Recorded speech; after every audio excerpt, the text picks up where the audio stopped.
Hello darlings.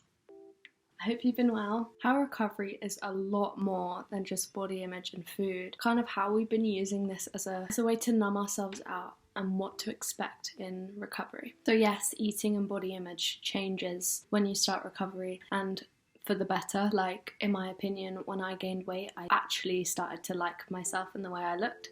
And your eating disorder lies to you and tells you that's the opposite of what's going to happen. The eating disorder ruins your brain, shrinks the size of your brain, because your brain is a muscle and your body starts eating away at your muscle, which does include your heart. The way you view life and the way you view yourself will change because your brain is malnourished and your brain has shrunk.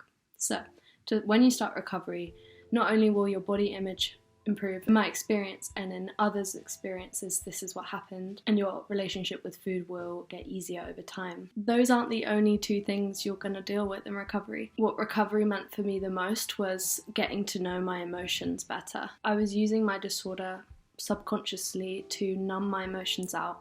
Little did I know I had emotional intensity disorder, but most people with eating disorders, when they recover from their disorder, they get hit by a lot of emotions. And Jeanette McCurdy video, I was watching the video and she said how, like when she started recovering, she stopped purging, it would make her sit in a fetal position on the bathroom floor crying for hours and hours. And in my case, that was honestly true. When I recovered from my eating disorder 3 years ago, I started self-harming again, and it was my way of coping with the intense emotions that had just hit me. So be prepared for your emotions to hit you like a ton of bricks. That is a kind of universal recovery experience, I think. Your relationship with yourself and your emotions will change. Your relationships with others won't get better as soon as you start recovering, because you're gonna have these intense emotions and you're likely to maybe take it out on others, I don't know, but it will be difficult. So understanding your emotions is a big one. I recommend DBT therapy. It's a really good way of coping with your emotions. Therapy isn't easy to access, especially with COVID, and in America, healthcare is expensive and everything. So there's free resources online. I've made videos on DBT and so many other people have. Pre-planning how to deal with your emotions is a big one. So there's so many other factors that are really important in eating disorder recovery that are not just food and body image. And they can all be interconnected. Getting to know your emotions better is, I think, the biggest one, because we really are numbed out, not feeling very many emotions at all when we're in our disorder, because it just numbs you out completely. Pre-plan your coping for when these emotions hit you, because it can be really horrible, and recovery does get easier over time, but it's not all fun. You're not, the second you start, it doesn't get easier. In my opinion, it gets a million times harder, but you have to go through it to get through it. I'm talking full-on recovery, because if you delay it and drag it out and you're still restricting during your recovery, it's only going to be harder for longer. So just stick through it. I know it's so hard, but you need to keep going. Also, your sleeping habits will probably improve. You won't be up during the night thinking about things, craving things. You'll just be sleeping like a baby.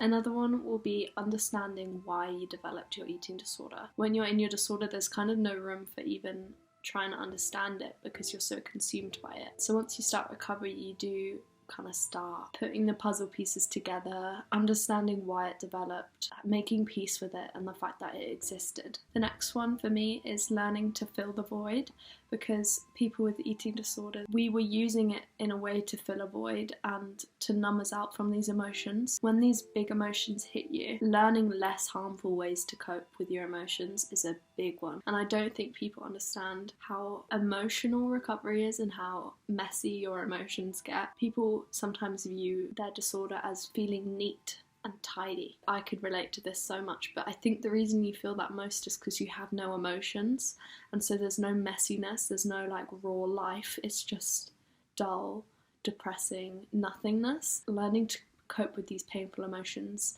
learning to fill the void, whether that be distraction techniques, like going for a walk, watching TV, playing with a pet, getting all dolled up or whatever, window shopping, learning to fill the void, and most importantly, learning less harmful ways to cope with your emotions. During recovery, Learning to reconnect with your loved ones is a massive one. At first, your relationship with your friends and family and loved ones might not improve because you're hit with these massive emotions, and your relationships might even get more turbulent, but they're starting to re-exist because in your eating disorder, I did a video on how your eating disorder turns you into a bitch. You really don't want to see anyone because everything is an obstacle for your eating disorder. You see your friends as an obstacle, something to avoid because they might be eating or something. In recovery, learning to reconnect with your loved ones is a really important thing. Learning to have fun and not avoid things just because there might be food involved, like to literally start enjoying being around people and having others keep you company. Just reconnecting with your loved ones, it gets better. So another one is learning how to practice self-care in day-to-day life. When you're in your disorder, you couldn't care less about your body and your safety and yourself. It's a very self-destructive disorder. We can completely disregard our self-care. Self-care is a big way of like regulating one's emotions. Self-care doesn't always just look like a face mask and a bubble bath. It's not as glamorous as that. It can be fucking depression up the arse and going to brush your teeth, taking a shower, sleeping well, eating well, drinking enough water. Any self-care that takes place in day-to-day life, it can be boring self-care, like taking your meds, brushing your hair, getting dressed so you're not in your PJs every day, getting a routine in place. Self-care. The last one is, I think, the most important one. So regaining the mental, physical and emotional strength to fully participate in life and have the energy to do so. Like I was saying earlier, you can go out with your friends. I mean, not during the pandemic, but you can go out with your friends and like actually enjoy your time and not be constantly worried about what's to eat or whatever. It can be making pancakes with your sister at 3 a.m. It could be ordering pizza with your boyfriend for a fun Saturday night. Just having the energy to do things and not be in a bad mood the whole time. Whether that be going to town with your friends, going to the beach, anything. It can be just participating in a normal conversation and you have your spark back. You're not like a zombie.